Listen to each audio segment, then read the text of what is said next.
to any nook and corner of the India.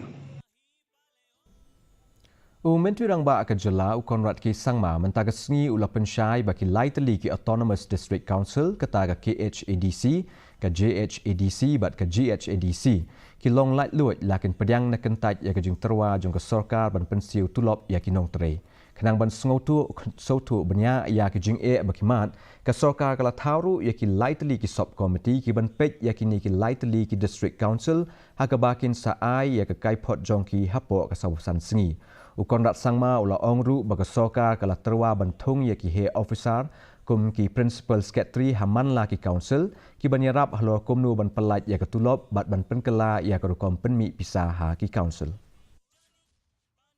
And hence it is important for the state government to support in whatever way possible to ensure that these institutions work in a proper manner and in an efficient manner.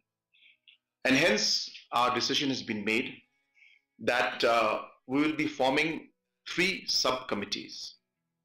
And these 3 subcommittees will engage in the next 45 days with all the 3 separately, of course. Each subcommittee for one district council will engage with the district councils.